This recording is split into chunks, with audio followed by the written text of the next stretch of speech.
Halo, berjumpa lagi di dunia novel. Kali ini kita akan melanjutkan Heavenly Marshal Emperor. Selamat mendengarkan. Bab 211 Xianqi. Kepala orang ini sepertinya tidak sesederhana itu. Tiba-tiba aku merasa bahwa orang tua Dong Yun tidak sederhana, atau ibunya masih ada, kata Ding Ling.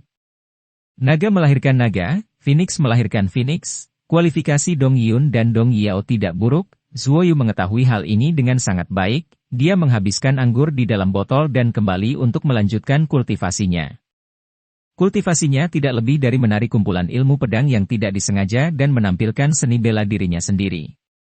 Keesokan paginya, seluruh Gunung Iblis dan kota Gunung Iblis kosong, seperti kota mati. Zuoyu adalah satu-satunya yang tersisa di Gunung Iblis, dan bahkan orang-orang tua itu telah pergi. Ini membuat Zuoyu merasakan kesepian yang tak bisa dijelaskan. Dia melepaskan Lei Bao dan membiarkan Lei Bao bertarung dengannya. Jika Anda bisa bertarung di lingkungan seperti itu, Anda akan lebih cepat dan lebih kuat dalam pertempuran sebenarnya. Di atas pegunungan yang memasuki alam iblis, semburan cahaya cemerlang berkelap-kelip. Biksu yang tak terhitung jumlahnya mengendarai pedang terbang ke alam iblis dan menuju ke laut iblis. Mereka mengetahui lokasi istana naga iblis dan berangkat lebih awal untuk menunggu istana naga iblis muncul ke permukaan. Zuoyu, sekarang aku punya ide yang berani, yaitu dengan cepat meningkatkan kekuatan Lei Bao dan Xian, tapi ini berbahaya, kata Ding Ling dengan suara yang dalam. Metode apa? Telur itu adalah telur mati, dan hanya ada energi penghisap jiwa bawah sadar yang kuat di dalamnya.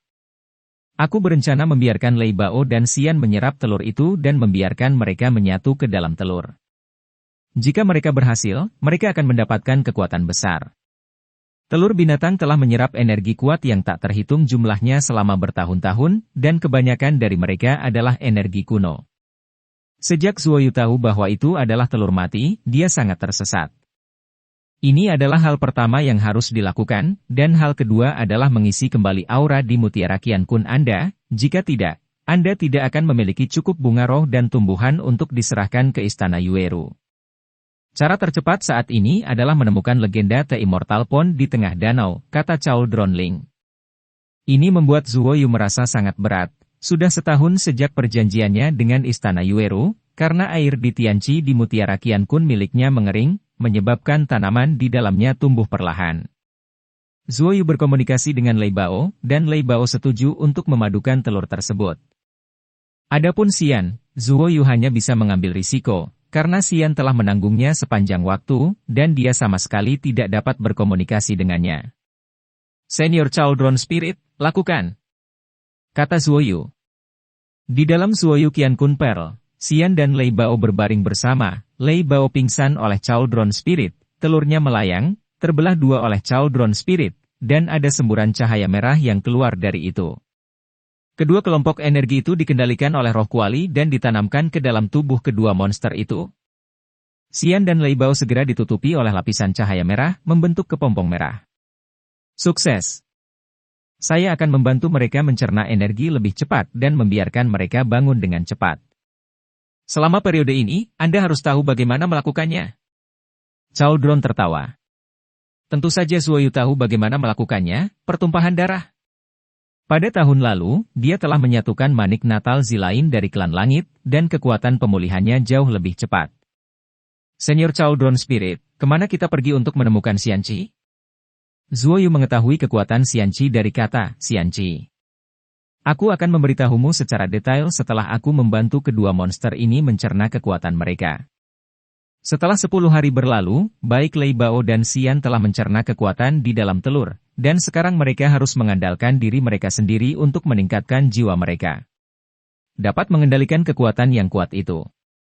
Tentu saja, kolam peri hanya ditemukan di surga, tetapi di dunia kultivasi, mungkin ada hal-hal yang menentang surga seperti gunung ajaib dan pohon Tongtian, jadi akan ada kolam peri. Ling Susi pernah mencarinya untuk sementara, dan menemukannya. Untuk beberapa petunjuk, kita hanya bisa mencoba keberuntungan kita sekarang, kata Ding Ling. Di mana itu? Di puncak gunung ajaib? Zuoyu dikejutkan oleh kata-kata Ding Ling. Dia tinggal di gunung ajaib selama setahun dan tahu bahwa tidak ada yang pernah ke puncak gunung, jadi tidak ada yang tahu apa yang ada di puncak gunung. Itu bukan di puncak gunung ajaib, tapi mungkin ada petunjuk di atasnya, karena gunung ajaib itu dulunya adalah tangga menuju surga. Ling Susi tidak tahu di mana mendengarnya, tetapi ada petunjuk di atas. Dari gunung ini, kata Ding Ling. Lalu bagaimana caraku naik? Bahkan orang-orang dari Ascension Realm pun tidak bisa naik, apalagi aku. Kata Zuoyu tak berdaya. Apakah kamu tidak punya astrolabe? Coba gunakan benda itu, jika tidak berhasil, langsung pergi ke Tianyuanmen untuk mencurinya. Kata Cao Dronling. Astrolabe, yaitu harta bulu yang membuat Zuoyu keluar dari jurang iblis. Saat ini, tidak ada seorang pun di Gunung Iblis, jadi Zuoyu berani bertindak sembarangan, jika tidak, dia akan dihentikan sebelum mencapai puncak. Itulah sebabnya Kualiling menyuruhnya untuk tidak berangkat. Mendorong astrolabe menjadi lebih besar. Zuoyu duduk di astrolabe, dan astrolabe segera melepaskan penutup pelindung, yang mengejutkan Zuoyu. Tekanannya menghilang. Benar saja, gunung ajaib ini memiliki larangan peri. Semakin tinggi Anda pergi, semakin banyak tekanan yang akan Anda tanggung. Perisai pelindung yang dilepaskan oleh astrolabe ini menahan kekuatan larangan peri. Anda tidak merasakan tekanannya. Ding, kata Ling. Zuoyu mengendarai astrolabe dan naik dengan cepat. Gunung ajaib berbentuk silinder ini lebarnya 3.000 kaki, dan orang tertinggi yang hidup saat ini tingginya di atas 9.000 kaki. Dan sekarang Zuoyu telah melewati 10.000 kaki, dan masih belum bisa melihat puncak gunung ajaib. Ini memang gunung suci yang mencapai seluruh langit. Karena tutup pelindung astrolabe, Zuoyu tidak dapat merasakan situasi di luar. Jika tutup pelindung tiba-tiba menghilang, dia pasti akan dihancurkan sampai mati oleh tekanan yang sangat besar. Dia bahkan merasa tidak enak memikirkannya. Rumputan aneh ini sebenarnya bisa tumbuh di sana, seru Cao Dronling. Pada ketinggian 18.000 kaki, Zuoyu mencapai puncak gunung ajaib. Ada awan putih di sekitar sini, dan dia tidak bisa melihat apa yang ada di puncak. Ini sangat berbahaya, sebaiknya jangan tinggalkan astrolabe. Tepat setelah kata-kata Cao Dronling jatuh, guntur ungu setebal tangki air meledak dan menghantam penutup pelindung, menyebabkan astrolabe bergetar hebat. Zuoyu yang tetap di dalam baik-baik saja, tetapi dia sangat ketakutan sehingga dia mendesak astrolabe untuk bergerak cepat, dan paling mudah untuk menarik guntur di langit. Benar saja, petir yang tak terhitung jumlahnya menghantamnya, jika bukan karena kecepatan astrolabenya yang cepat, dia pasti sudah tersambar berkali-kali. Tiba-tiba, roh monyet di Qian Kun Pearl-nya berteriak, yang berarti ada hal-hal baik di sini, tetapi Zuoyu tidak tahu apa yang mereka bicarakan, dan Lei Bao tertidur lelap lagi. Ada batu di tengah, terbang. Cao Dronling menyapu tanah datar di atas dengan kekuatan mental. Zuoyu datang ke tengah mengikuti instruksi roh kuali, dan melihat pilar batu putih susu, setinggi 1 orang. Ketika dia datang ke sini, guntur itu menghilang. Dia melepaskan kekuatan spiritualnya, dan mengumpulkan pilar batu itu ke dalam mutiara Qian Kun, lalu terbang menjauh dengan cepat. Dia datang ke tanah dan terbang ke gunung ajaib untuk menguji apakah tekanan masih ada. Dia tidak ingin gunung ajaib kehilangan kekuatan sihirnya hanya karena pilar batu diambil. Melihat tekanan itu masih ada, Zuoyu menghela nafas lega. Pilar batu tergeletak di tanah. Zuoyu menebas dengan keras dengan pedang Lingxi beberapa kali, tetapi tidak ada jejak. Setelah itu, Cao Dron Spirit melepaskan api langit untuk membakarnya, tapi tidak ada gerakan sama sekali. Benar saja, itu bukan sesuatu yang ada di dunia kultivasi Taoisme. Ding Lingling berkata, sesuatu yang bahkan Tianhuo tidak bisa berbuat apa-apa jelas bukan hal yang fana. Pilar batu semuanya berwarna putih, tanpa pola atau kata-kata di atasnya. Cobalah dengan pedang bayangan langit, kata Cao Dronling. Zuoyu mengambil pilar batu, menemukan tempat yang sangat rahasia, dan memanggil pedang bayangan langit dengan pikirannya, hanya untuk melihat semburan udara hitam keluar dari tangannya, dan pedang panjang yang diselimuti kegelapan muncul. Pada saat ini, Zuoyu sedang memegang pedang bayangan langit, kekuatannya tampaknya telah meningkat berkali-kali lipat, tubuhnya berubah menjadi bayangan, dan dia mengedarkan ki iblis darah, menebang pilar batu dengan kekuatan terbesar.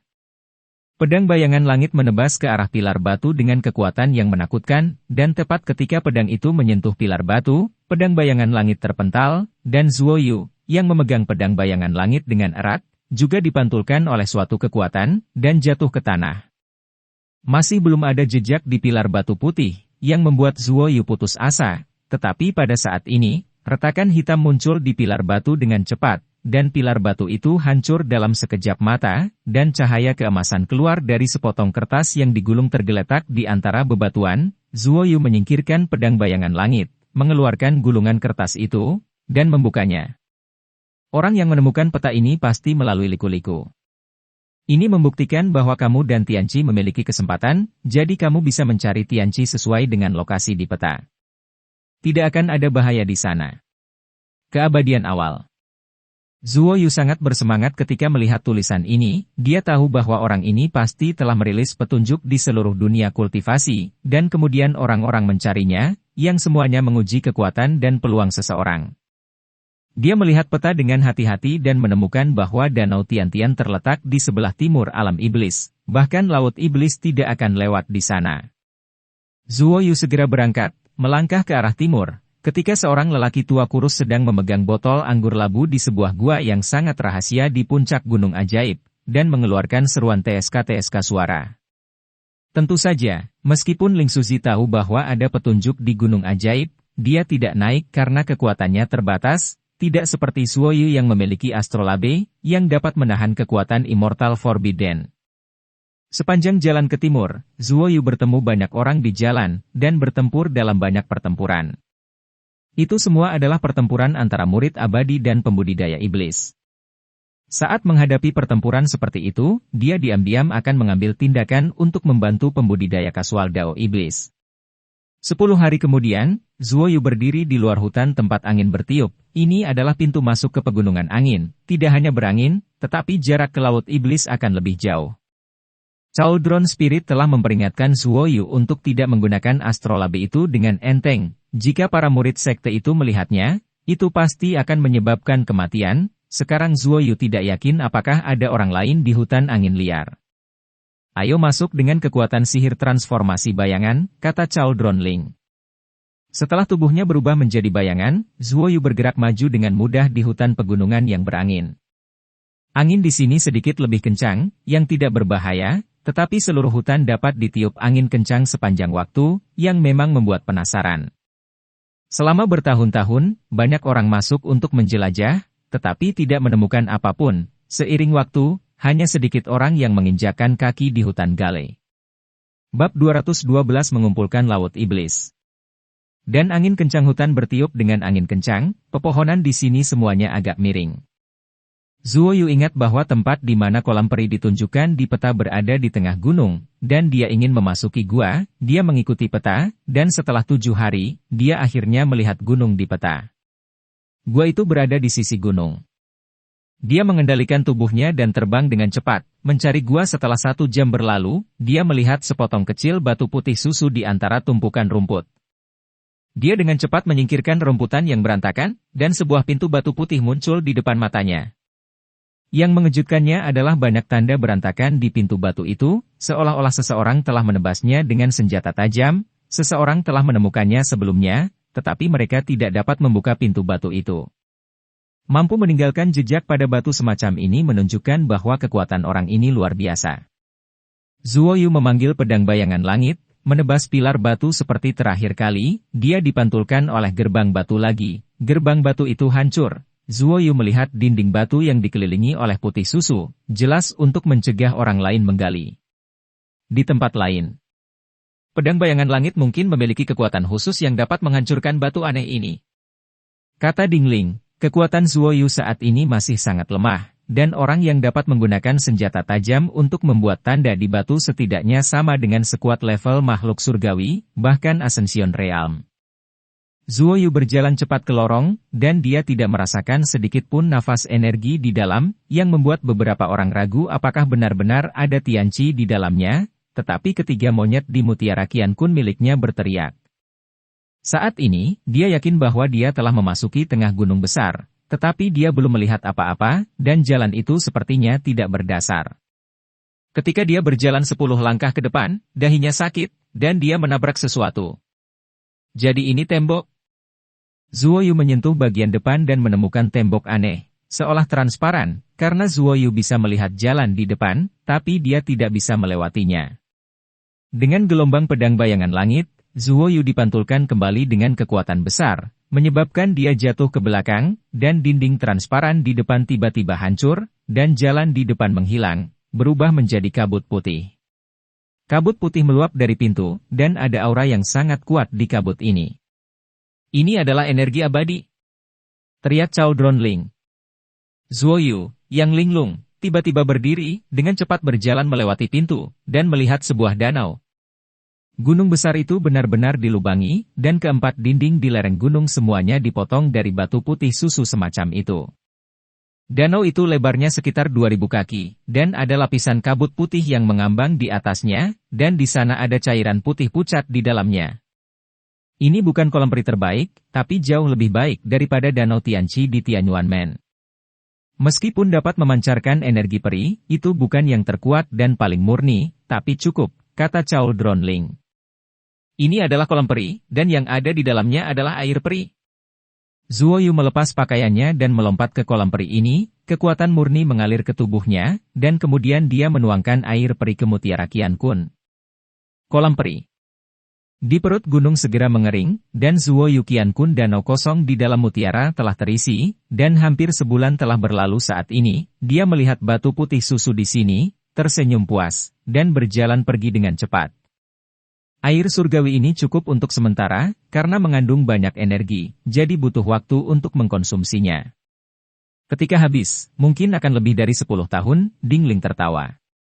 Makhluk-makhluk di dalam Mutiara Qiankun menjadi gembira lagi, meskipun air peri lebih rendah, di mata mereka, itu bahkan lebih suci. Untuk menghemat waktu, Zuoyu pergi dari Windy Mountain Range ke Demon Sea. Senior Cao Dronling, yang memiliki begitu banyak waktu luang, mengapa dia membuat kolam besar berisi air abadi di sini? Tanya Zuoyu. Aku tidak tahu, mungkin yang abadi yang dikirim untuk menjalankan misi, kata Cao Dronling. Dengan air surgawi, bidang obat sekali lagi memasuki kondisi pertumbuhan yang cepat, dan Lingyan juga memiliki penyerapan energi spiritual yang kuat. Dia awalnya berencana menggunakan Suan Mohun alih-alih Lingyan untuk menjelajahi jalan, tetapi selama ini Suan Mohun memiliki sebuah keadaan, seolah-olah sangat mudah tersinggung. Zuoyu menduga bahwa itu mungkin karena kemunculan Istana Naga Iblis. Zuoyu menggunakan kekuatan magisnya untuk menyeberangi Blast Mountain Range dan sampai di sebuah jalan.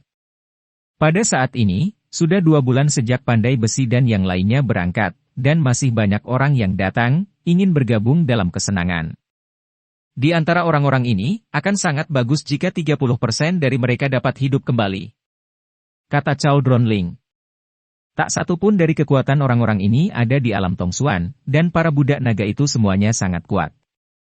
Jika mereka bertemu, cukup bagi mereka untuk minum sepanci. Sebagian besar pembudidaya biasa dari Demonic Dao pergi untuk membunuh murid-murid dari sekte tersebut, karena mereka semua menyadari bahwa sekte tersebut bekerja sama untuk menangani mereka. Tepi laut ajaib adalah pantai pasir perak, laut biru, angin laut menyenangkan, itu adalah tempat yang sangat indah, tetapi ada banyak rumah dan tenda di pantai saat ini. Sebagian besar rumah itu adalah senjata sihir dan sejenisnya, dan orang-orang yang tinggal di dalamnya sangat kuat, mungkin salah satunya memiliki kepala sekolah dari sekte tersebut. Zuoyu hanya melihat dari kejauhan, dan tidak pergi, karena dia khawatir ditemukan oleh kepala sekolah itu. Pantai di depan ditempati oleh orang-orang yang berkuasa, dan orang-orang yang duduk di tanah sambil minum adalah petani biasa, dan mereka juga menempati hamparan pantai. Di tepi laut ajaib ini, puluhan juta orang berkumpul saat ini, bahkan di mana Zuoyu sekarang, ada beberapa orang yang duduk di tenda atau di tanah. Istana Naga Iblis seharusnya berada di bagian yang relatif dalam dari Laut Iblis. Ada juga jarak dari pantai. Bahkan jika mengapung, perlu beberapa saat untuk mencapainya, kata Cao Dronling. Zuoyu berada di atas pohon besar, mengamati pergerakan di depan, mencari pandai besi hitam dan yang lainnya. Orang-orang klan surgawi ada di sini, dan ada banyak orang, hati-hati. Cao Dronling tiba-tiba berkata dengan suara yang dalam, terbang. Kekuatan ini dipancarkan oleh orang-orang dari klan langit, sangat kuat, dan banyak orang yang tidak cukup kuat telah jatuh. Orang-orang Tianzu terbang menuju pantai dan mendarat di antara sekelompok pembudidaya setan, mencari sesuatu dengan cahaya keemasan. Mereka mencarimu. Untung kamu tidak pergi dengan pandai besi dan yang lainnya, kalau tidak akan merepotkan. Sangat jarang orang dari klan surgawi naik ke alam kenaikan, kata Cao Dronling. Melewati kerumunan yang padat, orang bisa melihat cahaya keemasan di depan mereka, di mana klan 100 surga berada. Mereka semua berdiri bersama, mengamati kerumunan dengan sepasang mata emas. Banyak pembudidaya biasa dari demonik Dao kesal, tetapi mereka tidak muncul. Di mana Zuoyu? Tanya seorang pemimpin klan surgawi, dia melihat pandai besi. Pemimpin klan surgawi adalah anggota alam kenaikan. Dia tidak meminta pedang bayangan langit kepada pandai besi, tetapi bertanya tentang keberadaan Zuoyu. Ini membuat orang memikirkannya. Kenapa aku memberitahumu? Pandai besi berkata dengan dingin, dia sangat khawatir. Dia menduga bahwa orang-orang Tianzu ini sudah tahu bahwa pedang bayangan langit ada di tangan Zuoyu. Apakah kamu mencari kematian? Suara klan hari itu menusuk, seolah menusuk telinga seseorang, membuat semua orang di sekitar mereka merasa sangat tidak nyaman. Apakah kamu mencari kematian? Lelaki tua Hei juga berkata dengan dingin, berdiri, menatap orang-orang dari klan Tian, dan kemudian beberapa lelaki tua kekar keluar dan memindai kelompok klan Tian. Melihat hal ini membuat semua orang heboh, Celestial Clansman dan Moda Oloose Kultivator saling berhadapan. Ini adalah sesuatu yang membuat sekte sangat senang melihatnya, karena ini adalah eksistensi yang dapat menimbulkan ancaman besar bagi mereka. Orang-orang Tianzu mengerti bahwa sekarang bukan waktunya untuk bertarung dengan para pembudidaya iblis, agar tidak mengambil keuntungan dari orang lain.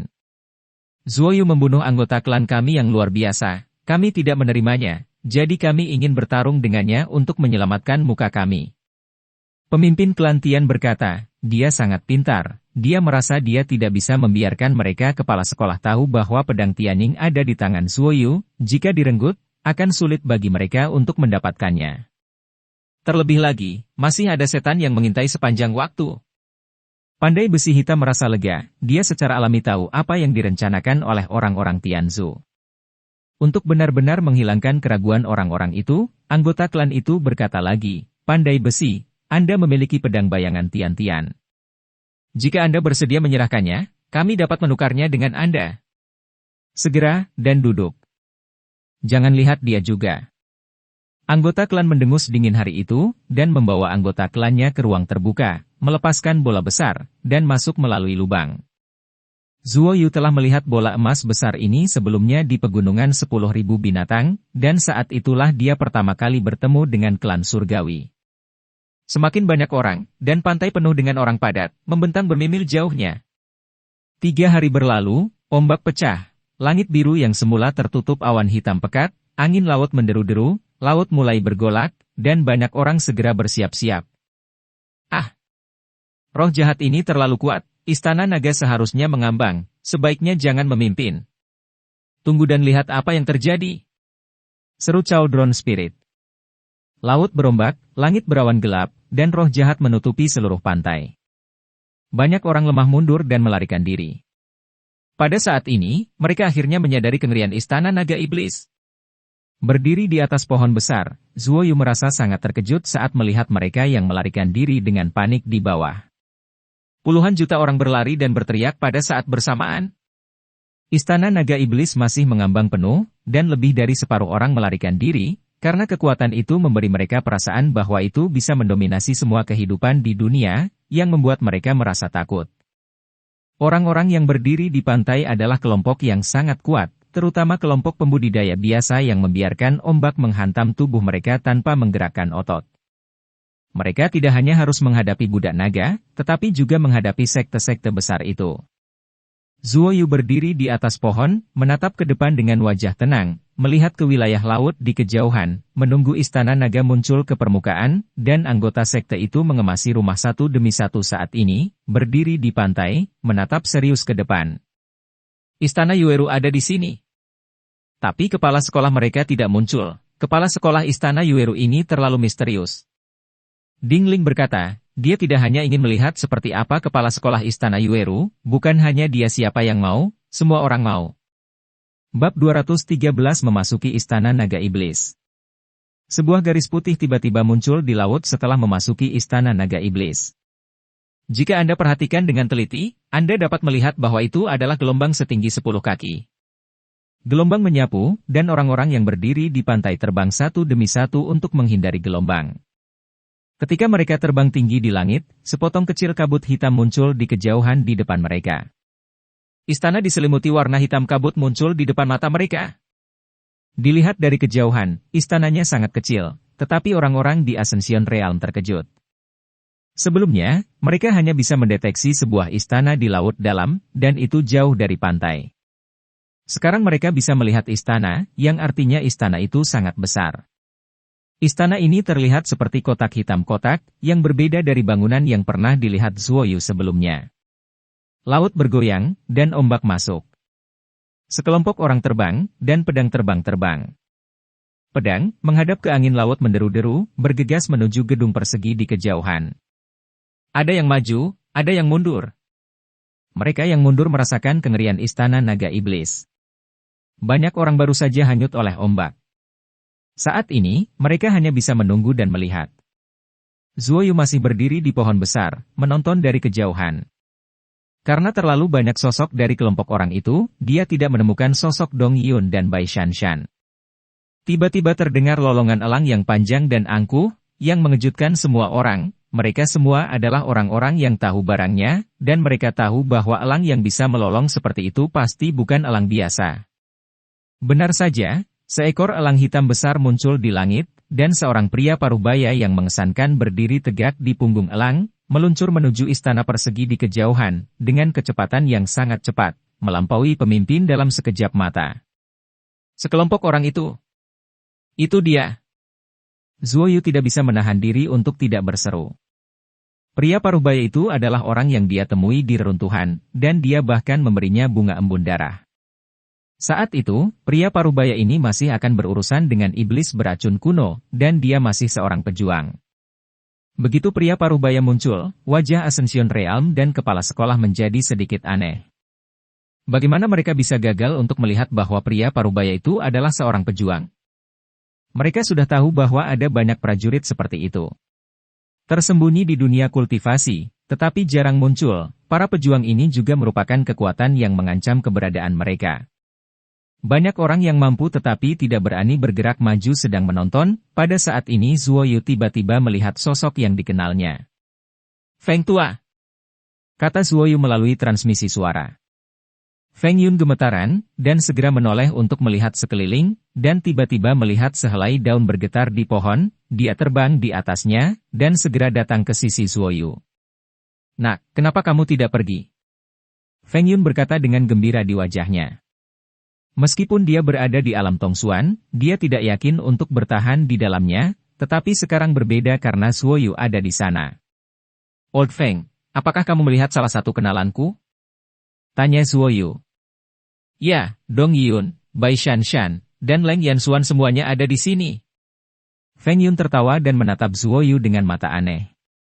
Zuoyu mendengus, dan berkata, mereka hanya temanku, jangan pikirkan itu, apakah kamu ingin pergi? Tentu saja aku ingin masuk dan mencoba keberuntunganku, tapi menurutku hidupku lebih penting. Kata Feng Yun dengan jujur. Kalau begitu aku akan masuk, apakah kamu ingin mengikuti? Zuoyu tersenyum. Hei, ikuti kamu nak, selama kamu bisa bergaul sampai akhir, biasanya ada banyak rasa manis, aku akan pergi. Feng Yun juga tertawa. Melihat sosok sekelompok orang di kejauhan berangsur-angsur menghilang, Zuoyu yakin bahwa mereka jauh dari mereka sekarang, lalu melepaskan pedang terbang berkualitas rendah, dan terbang menjauh, Feng Yun mengikuti di belakangnya. Tidak masalah jika kita lebih lambat, tidak ada gunanya berjalan di depan. Wajah Zuoyu berubah setelah dia selesai berbicara, dan tidak ada manfaatnya berjalan di belakang. Feng Tua, hati-hati. Begitu Zuoyu terbang ke pantai, dia melihat laut di bawah melonjak, dan banyak orang berjubah hitam bergegas keluar dari bawah laut, membantai orang-orang di pantai dengan gila-gilaan. Orang-orang ini mengenakan jubah hitam, seluruh tubuh ditutupi jubah hitam, hanya dua mata merah yang terlihat, dan mereka semua memegang pisau raksasa panjang di tangan mereka. Kecepatan mereka sangat cepat dan kekuatan mereka juga sangat kuat. Yang mengejutkan Zuoyu adalah bahwa bahkan jika kelompok orang ini ditusuk oleh pedang, mereka dapat terus bertarung tanpa terpengaruh sama sekali. Ini adalah budak naga. Lihat kepala mereka, aku ingin tubuh mereka. Kata Dingling, budak naga ini dibesarkan dengan metode khusus. Semua orang memenggal kepala mereka. Teriak Zuoyu, mengendalikan dua pedang terbang, memanen kepala mereka dengan panik, dan sejumlah besar dari mereka mati hanya dalam beberapa saat. Ada begitu banyak orang di tepi pantai, ada ratusan ribu orang. Meskipun hanya ada beberapa ratus ribu budak naga yang datang ke sini secara tiba-tiba, mereka sangat kuat dan membunuh sebagian besar dari mereka dalam satu gerakan. Seluruh pantai diwarnai merah darah, dan air laut di tepi laut juga berwarna merah. Pada saat ini, satu-satunya yang tersisa untuk bertarung adalah Demon Daoloose Cultivator dan sebagian kecil dari Immortal Daoloose Cultivator, dan murid sekte lainnya telah melarikan diri. Zuoyu tidak menyangka bahwa para budak naga ini akan memiliki cara untuk bersembunyi dari kepala sekolah itu, dan datang dari dasar laut dengan tenang, dan pembunuhan besar-besaran ini terjadi. Zuoyu menggunakan kekuatan supernatural dan seni bela diri, memenggal kepala budak naga ini dengan panik, dan mutiara Qian-kunnya juga penuh dengan mayat budak naga. 1 jam kemudian, seluruh pantai menjadi merah, penuh dengan mayat. Zuoyu juga berlumuran darah, melihat mayat yang tak terhitung jumlahnya di pantai. Dia menghela nafas sedikit, kebanyakan orang yang mati di sini adalah setan perbaikan kasual. Pergi, semuanya. Mungkin orang-orang ini akan datang lagi, kata Zuoyu. Kelompok pembudidaya biasa telah melihat kekuatan Zuoyu barusan, lebih dari separuh budak naga di sini dibunuh oleh Zuoyu, dan mayatnya juga dibawa pergi olehnya. Setelah semua pembudidaya setan pergi, Zuoyu masih berdiri di pantai, dan ketika tidak ada orang di pantai, dia membawa Feng Yun dan terbang menuju istana persegi di kejauhan.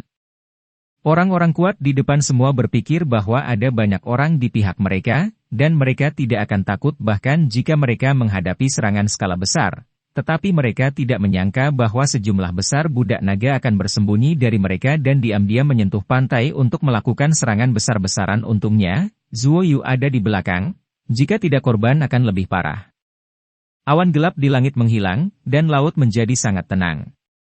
Jika bukan karena lapisan darah merah yang mengapung di laut, tempat ini akan tetap indah. Roh jahat yang merasuki dunia sebelum menghilang, seolah-olah tidak terjadi apa-apa. Zuoyu mencobanya, dan menemukan bahwa Suan Mohun dapat digunakan. Dia membiarkan Suan Mohun menyelam ke dasar laut untuk memantau situasi di bawah laut.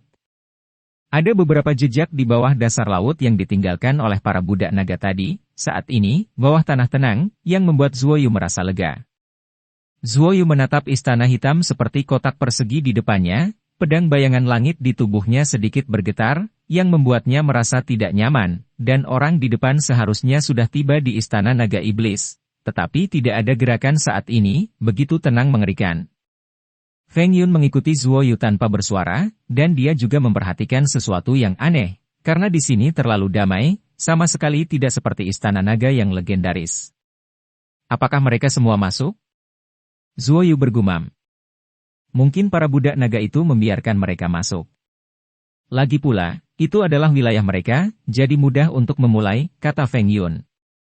Masuk akal untuk mengatakan bahwa sangat aman bagi para guru yang kuat dan banyak tetua dari alam kenaikan untuk pergi ke sana. Hampir tidak ada keberadaan di dunia biara ini yang dapat mengancam kehidupan mereka. Ada 2 jiwa iblis misterius yang menjelajahi jalan di bawah dasar laut. Zuoyu sangat lega dan bergerak maju dengan cepat.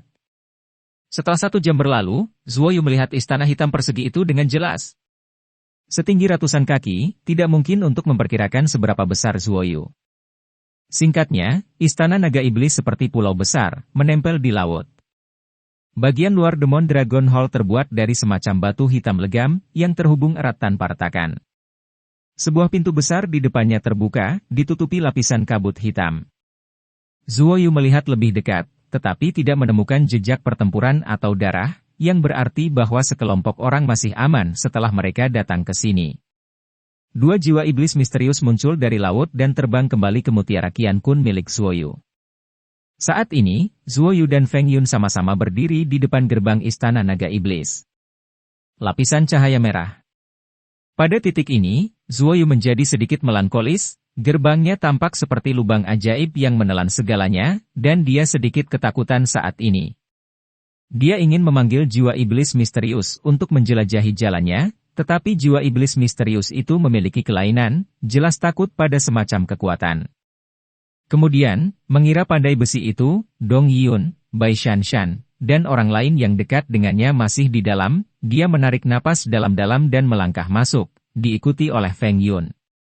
Tidak lama setelah dia memasuki Istana Naga, terdengar suara menggelegar dari belakang, Zuo Yu menoleh dan melihat bahwa gerbang telah ditutup. Pintunya dibiarkan terbuka sebelumnya, apakah Anda hanya menunggu saya masuk? Apa hubungan antara pedang bayangan langit dan Istana Naga Iblis? Zuo Yu bingung, dia tidak mencoba membuka pintu, sejak dia datang, dia harus masuk. Dia ingin melindungi teman dan kerabatnya. Melalui kabut hitam, mereka sampai di sebuah koridor panjang, dengan lampu merah di sisi koridor, membuat suasana menjadi sangat aneh.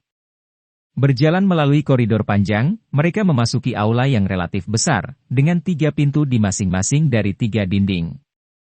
Kesembilan pintu ini semuanya tertutup, dan tidak ada jejak di pintu, yang membuat otak Zuo Yu sangat bermasalah. Zuo Yu berjalan mondar-mandir di antara 9 pintu, mencoba melihat apakah ada petunjuk di sini, sehingga dia bisa pergi ke pintu kanan. Tiba-tiba, dia menemukan rambut putih yang sangat tipis tercampur di celah pintu, hanya sedikit yang terlihat. Ini seharusnya milik binatang roh. Mungkinkah Dong Yun meninggalkannya? Zuo Yu berpikir sendiri, lalu membuka pintu, dan masuk bersama Feng Yun. Di dalamnya ada lorong panjang lainnya. Kedua sisi lorong diterangi dengan api ungu, dan angin dingin bertiup, membuat Zuo Yu gemetar. Jiuyo Yinki dari Danau Jiuyo. Zuo Yu berteriak di dalam hatinya. Roh Kuali juga terkejut, Istana Naga Iblis sebenarnya memiliki Danau Jiuyo seteguk, tapi ini terlalu aneh, karena Istana Naga Iblis adalah pulau terapung, dan Danau Jiuyo biasanya terhubung ke tanah. Danau Jiuyo di Istana Naga Iblis agak aneh. Itu mungkin terhubung ke bawah Jiuyo melalui saluran luar angkasa.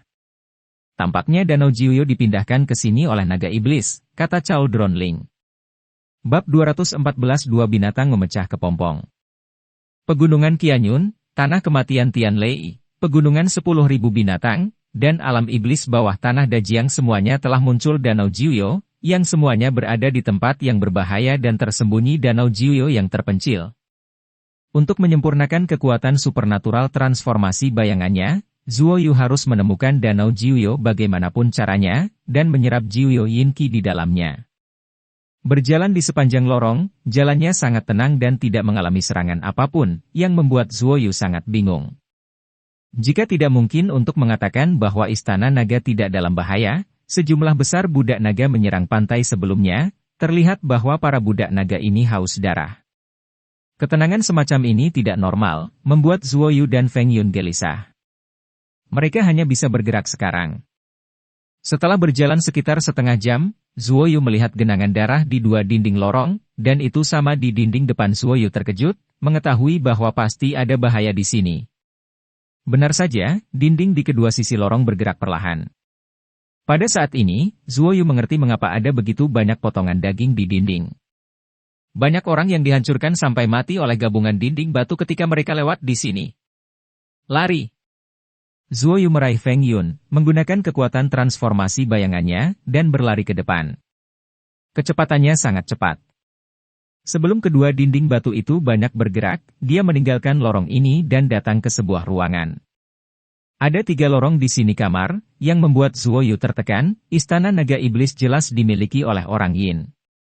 Zuo Yu memilih jalur di mana angin bertiup, karena dia ingin menemukan Danau Jiuyo. Feng Yun telah tertiup oleh embusan angin itu sebelumnya, dan ketika dia melihat bahwa Zuo Yu telah memilih jalan ini, dia tidak dapat menahan diri untuk berkata, "Nak, di sini berangin, jadi tidak apa-apa." Zuo Yu tersenyum. Feng Yun meringkuk bibirnya dan hanya bisa mengikuti di belakang Zuo Yu. Jika Zuo Yu tidak menggunakan kekuatan supernatural bawaan tadi, akan ada tumpukan daging busuknya di dinding. Mungkin jalan ini belum tentu aman, karena banyak orang datang ke sini dan melihat angin gelap di jalan ini, dan mereka semua menolaknya. Cao Dron tertawa. Orang lain tidak mengetahui infeng ini, tetapi Zuo Yu mengetahuinya. Hah! Zuoyu tiba-tiba berhenti, bukan karena ada gerakan di lorong ini, tapi karena ada gerakan di mutiara Qiankun miliknya. Dua benda seperti kepompong Xian dan Lei Bao mulai bergerak, dan mereka melepaskan semburan kekuatan api untuk merusak mutiara Qiankun. Cauldron Spirit segera mengambil tindakan untuk menutup ruang di mana mereka berada, mencegah kekuatan keluar. Apakah kamu keluar? Zuoyu bertanya pada Ding Ling. Ya, itu keluar, meski sedikit lebih lambat dari yang kuharapkan, kata Cauldron Ling. Zuoyu tidak bergerak lagi saat ini, dia menutup matanya dengan erat, dan melihat ke dalam mutiara Qiankun. Feng Yun hanya berpikir bahwa Zuoyu sedang melakukan penyelidikan. Xian dan Lei Bao masing-masing dikelilingi oleh lapisan cahaya merah dan cahaya biru saat ini. Kedua kelompok cahaya ini perlahan melebar dan kemudian berkontraksi lagi, dan kemudian raungan bergema melalui mutiara Qiankun. Pertama-tama, ada gerakan dalam cahaya yang mengelilingi Xian, yang membuat Zuoyu langsung terpana. Lampu merah perlahan merentangkan sepasang sayap berwarna merah darah, dan kemudian tanduk tajam panjang yang bersinar dengan cahaya merah muncul, dan terdengar suara menderu, lampu merah meledak, dan seekor singa api besar dengan tanduk tajam menyala. Kepala dan sayap berdarahnya muncul. Perubahan yang menakjubkan ini mengejutkan Zuoyu tanpa henti. Xian mengepakkan sayapnya dan berputar dengan cepat di mutiara Qiankun. Kecepatannya sangat cepat sehingga mata Zuoyu tidak bisa melihat Xian dengan jelas. Saya melihat cahaya merah kabur terbang ke depan. Terdengar raungan lagi, dan Lei Bao meledak dari cahaya biru. Lei Bao ditutupi dengan lapisan sisik yang memancarkan cahaya biru, dan ekor sepanjang 3 kaki bersinar dengan perubahan besar. Namun, tubuh mereka menjadi jauh lebih kecil, hanya sebesar yak, tetapi kekuatan mereka telah meningkat pesat. Level 5 yang misterius, tahap malapetaka guntur. Selama mereka melewati malapetaka guntur, mereka akan dapat berubah. Cauldron Ling berkata dengan puas, karena evolusi Lei Bao dan Xian telah memenuhi harapannya. Xian, ini Lei Bao, dan aku akan menjadi rekanmu mulai sekarang. Mari kita saling mengenal. Mungkin ada pertempuran di masa depan, dan aku akan membutuhkan kekuatanmu saat itu. Zuoyu menarik mentalnya kekuatan setelah selesai berbicara terus memimpin Feng Yun ke depan. Melihat wajah bahagia Zuoyu, Feng Yun semakin bingung, dia bisa sangat bahagia dalam keadaan seperti itu, jelas dia telah menemukan sesuatu yang baik. Zuoyu awalnya tidak ingin membawa Feng Yun, tapi karena Feng Yun tidak takut mati, dia harus dibawa masuk, mungkin dia akan digunakan di masa depan. Di depan lorong, tiba-tiba ada banyak lubang kecil sebesar ibu jari. Zuoyu tahu sekilas pasti ada penyergapan. Zuoyu berhenti, menginjak beberapa kali dengan penuh semangat, dan gemetar, dan ada bayangan hitam dan kilat di depannya seperti menembak keluar dari lubang kecil itu. Zuoyu meninju keluar, dan semburan api langsung melesat ke depan, menelan benda-benda itu. Setelah nyala api menghilang, banyak bintik hitam muncul di tanah. Ini semua adalah serangga aneh. Mereka tidak terbakar menjadi abu oleh api Zuoyu, yang menunjukkan betapa mengerikannya serangga aneh ini. Zuoyu menyatukan tangannya, melepaskan 2 api, menutupi lubang kecil di 2 dinding, berubah menjadi 2 dinding api, dan kemudian melewati Feng Yun. Beri aku mayat serangga ini, kata Cauldron Ling. Zuoyu segera mengikuti, sebelum itu, Cauldron Spirit telah membakar banyak mayat budak naga, dan dia sedang melakukan penelitian. Sepanjang jalan, Zuoyu dan Feng Yun bertemu dengan sejumlah besar ular berbisa dan benda beracun, dan dia membakarnya sampai mati dengan api nyata 3 rasa. Hal-hal ini tidak mengancam kekuatan mereka saat ini. Mereka akhirnya sampai di sebuah pintu. Zuoyu perlahan mundur dari pintu batu, dan tiba-tiba mendengar suara gemericik air, dan sebuah jembatan rantai muncul di depan. Ketika mereka membuka pintu, Zuoyu dan Feng Yun langsung tertegun. Apa yang perlahan mengalir di bawah bukanlah air, tapi darah. Darah merah. Jembatan rantai hanya bisa dilewati oleh 1 orang, dan Zuoyu berjalan di depan, melihat ke sungai besar darah di bawah. Sungai darah ini mengalir dalam saluran besar. Sungai itu lebarnya sekitar 15 kaki, dan darah di sungai mengalir sangat lambat dan tenang, tetapi menyeramkan untuk dilihat. Feng Tua, ayo terbang, kata Zuoyu, dan dia sudah melayang ke udara, dan Feng Yun juga melepaskan pedang terbang untuk menginjaknya. Tepat ketika mereka tiba di tengah, jembatan rantai tiba-tiba putus dari keduanya. Sisi dan jatuh ke dalam darah di sungai.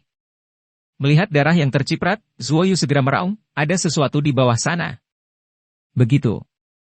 Suara itu turun, embusan angin bertiup dengan awan kabut darah. Feng Yun meraung dan tertiup angin. Feng Yun. Teriak Zuoyu, tetapi tidak mendengar jawaban Feng Yun, dan hanya bisa diam-diam berdoa agar Feng Yun selamat. Zuoyu tinggal di tempat seperti gunung ajaib selama setahun, dan tentu saja angin kencang ini tidak dapat menerbangkannya. Yang membuatnya pusing adalah benda di bawah sungai darah, dengan tentakel besar berdarah yang membentang ke arah Zuoyu, seolah-olah untuk Zuoyu meraihnya.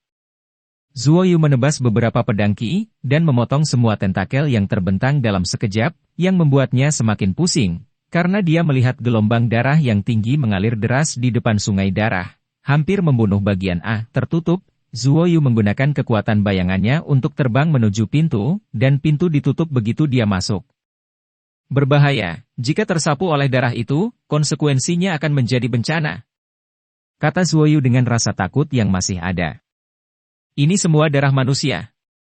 Kata Cao Dronling. Tentu saja Zuoyu tahu itu adalah darah manusia. Sekarang Feng Yun belum mati, karena Zuoyu dan perasaannya masih ada, tapi Feng Yun akan sial. Setelah menyeberangi sungai. Darah, kepala Zuoyu membesar lagi. Di sini ternyata itu adalah hutan, dan ada raungan binatang buas di hutan yang gelap. Dia mencari arah angin dan bergegas.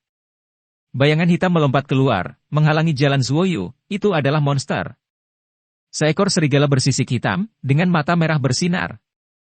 Saat ini, banyak lampu merah melesat ke arahnya, dan Zuoyu tahu ada serigala di sini. Benar saja, semua makhluk di sini disuntik dengan darah naga. Dan serigala ini juga disuntik dengan telur binatang buas, dan mereka semua berubah, kata Cao Dronling. Zuoyu mengayunkan pedangnya dan bergegas, membunuh serigala-serigala ini dengan panik. Setelah beberapa saat, tanah berlumuran darah, dan Zuoyu mengumpulkan mayat serigala ke dalam mutiara Qiankun dan menyerahkannya kepada Cao Dron Spirit untuk penelitian. Dia mengikuti Infeng ke tengah hutan, dan melihat sebuah monumen besar dengan kata-kata Danau Jiuyo terukir di atasnya, dan Danau Jiuyo juga ada di matanya. Begitu dia melihat Danau Jiuyo, dia segera melompat turun dan menyelam ke dalam hutan itu menyerap Jiuyo Yin Qi di dalamnya.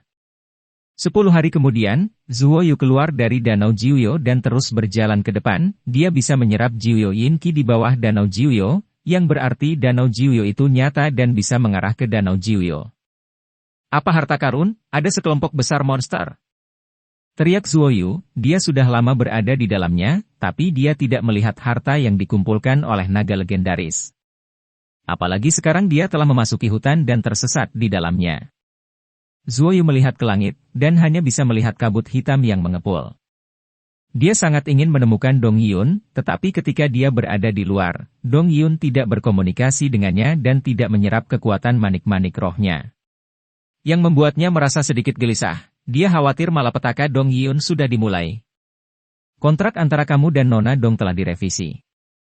Kamu dapat menyuntikkan kekuatan padanya dari jarak jauh untuk merasakan posisinya, tetapi membutuhkan banyak kekuatan. Cobalah, kata Dingling. Zuoyu melepaskan 2 monster, Lei Bao dan Xian, untuk melindunginya, duduk bersila, dan melepaskan kekuatan yang kuat ke dalam kontrak di dantiannya. Setengah jam berlalu, Zuoyu masih belum merasakan apa-apa.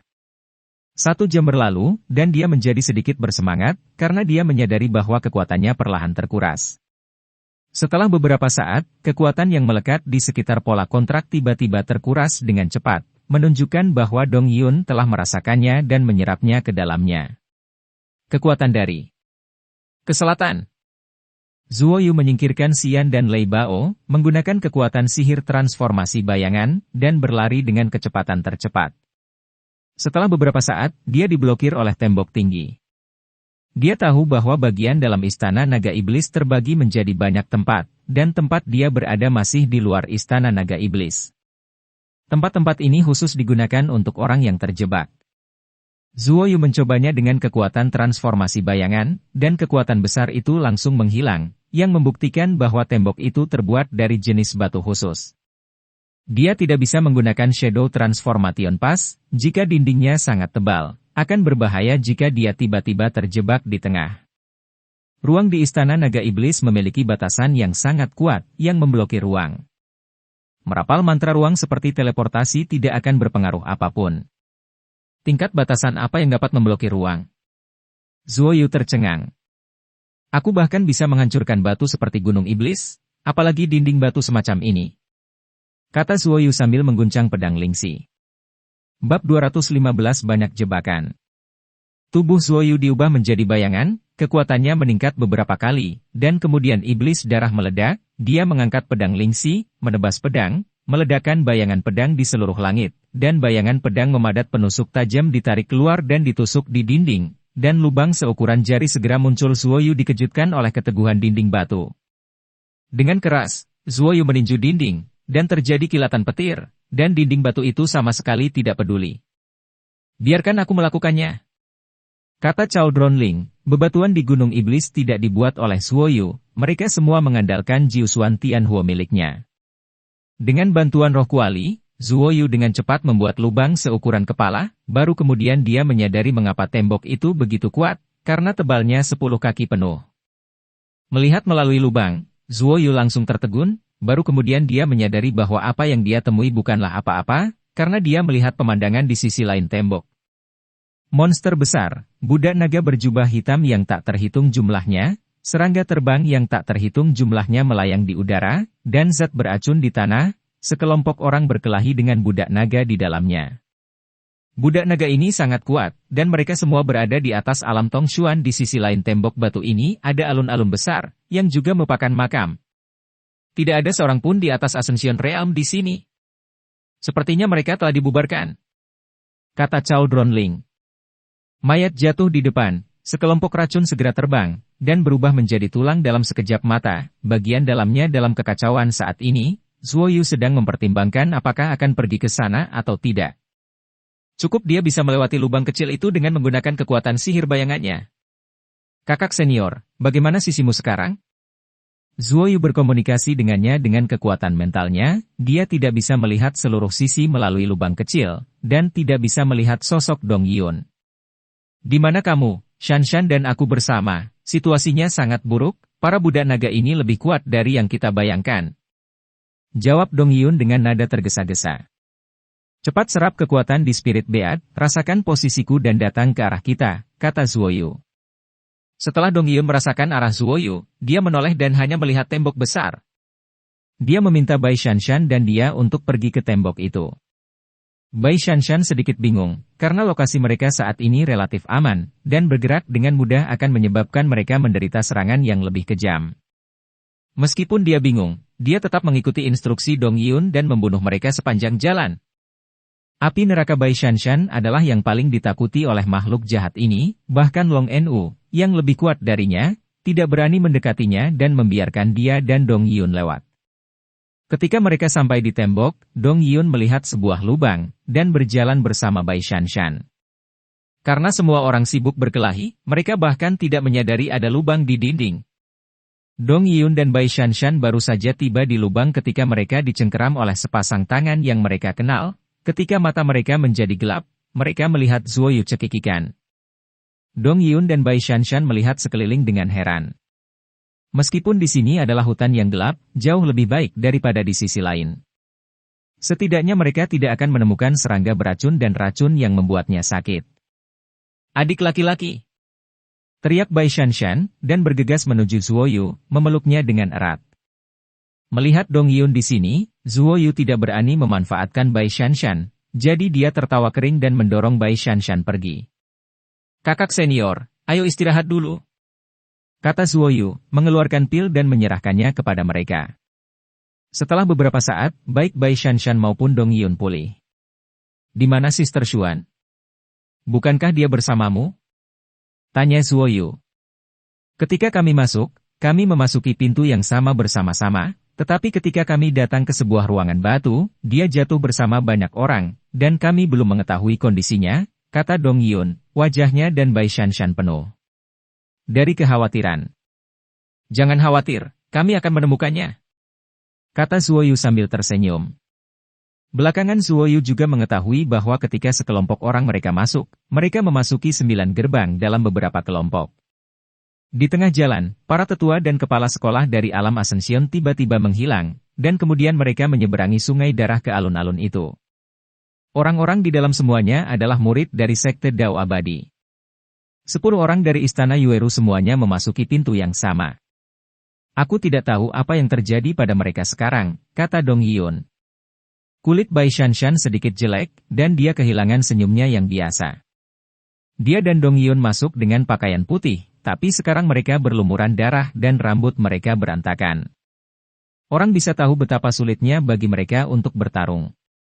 Alun-alun itu. Zuoyu mengisi lubangnya, dan kemudian berkata, "Kakak senior, mandi dan ganti pakaian cepat." Setelah berbicara, Dian memalingkan muka. "Oke," teriak Bai Shanshan. Setelah menderita selama setengah jam, Zuoyu akhirnya menghela nafas lega. Melihat ekspresi Zuoyu, Dong Yiyun mendengus centil, dia bisa membayangkan apa yang Zuoyu pikirkan sekarang. Baik Dong Yiyun dan Bai Shanshan mengenakan satu set celana ketat hitam, menguraikan sosok mereka yang berapi-api, Zuoyu tidak bisa menahan diri untuk tidak melirik lagi. "Apa yang akan kamu lakukan sekarang?" Dong Yiyun bertanya. "Aku akan pergi ke Sister Xuan dan Paman Hei dulu," kata Zuoyu. Dia memiliki kekuatan supernatural transformasi bayangan, yang sangat aman di dalamnya, terutama karena dia memiliki kekuatan yang baik sekarang, yang memungkinkan kekuatan supernatural transformasi bayangan bertahan untuk jangka waktu tertentu. "Jadi, kamu ingin kembali dengan cara yang sama?" Suara Bai Shanshan aneh, dan jejak ketakutan muncul di matanya, karena dia merasa kulit kepalanya mati rasa ketika dia mengingat cara dia baru saja datang. Jika dia punya pilihan, dia akan melakukannya. Tidak datanglah ke Istana Naga ini.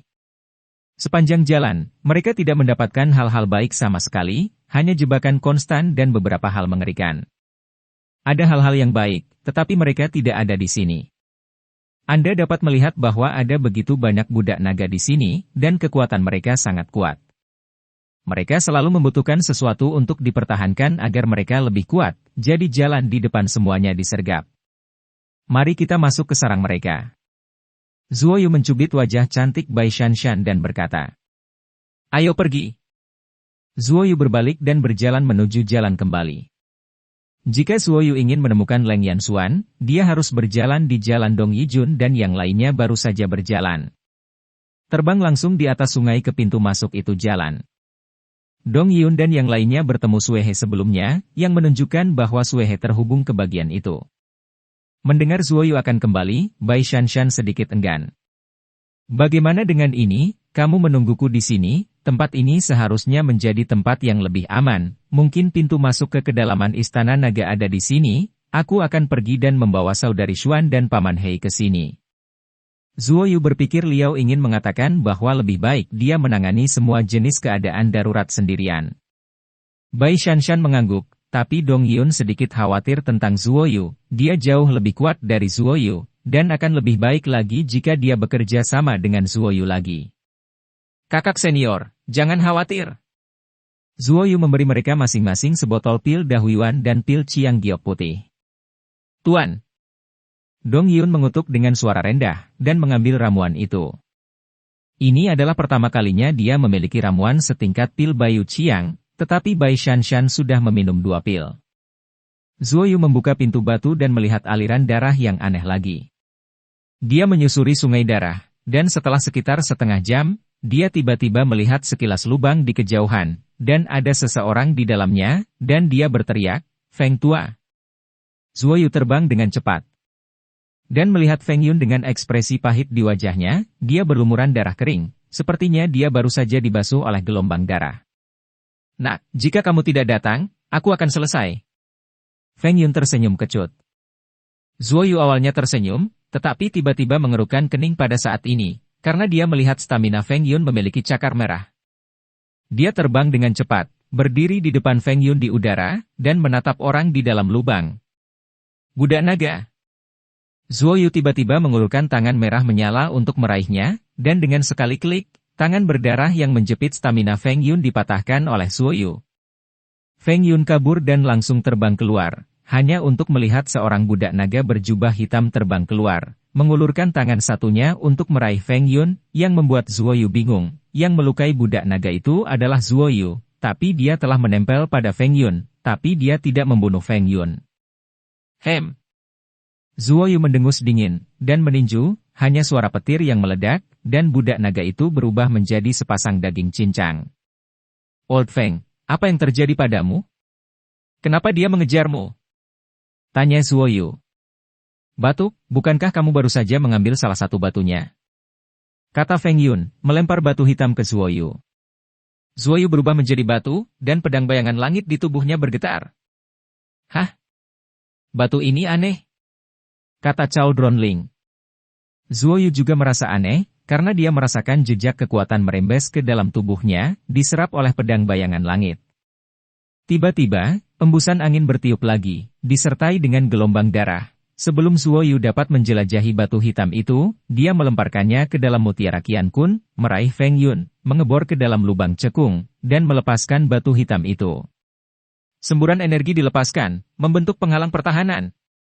Tepat setelah semua ini selesai, gelombang darah datang, dan lapisan darah coklat tua terlihat mengalir melalui tirai tipis. Bocah Zuo, ada lubang kecil di dalamnya, sepertinya diisi dengan batu itu. Feng Yun yang berada di belakang Zuoyu tiba-tiba berteriak, dia sedang diperas ke dalam oleh Zuoyu sekarang. Zuoyu juga sangat penasaran dengan hal ini, dia menunggu gelombang darah lewat sebelum dia mengebor ke dalam, dan dia melihat sebuah lubang kecil, yang kebetulan bisa memuat batu hitam itu. Dari mana kamu mendapatkan batu ini? Zuoyu bertanya. Saya tertiup angin kencang, dan saya melihat lubang di sini. Ketika saya terbang, saya menangkap batu ini, tetapi pada saat itu, seseorang memegang bagian belakang leher. Ketika saya datang, saya tidak melihat lubang sama sekali karena saya sedang terburu-buru.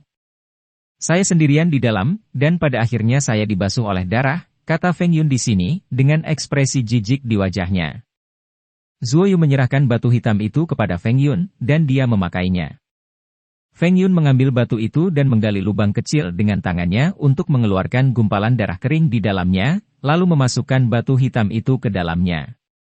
Batu hitam itu sangat cocok dengan lubang kecil itu, dan segera terjadi reaksi. Semburan cahaya putih keluar dari dinding batu di dalamnya, Feng Yun menjerit dan menghilang.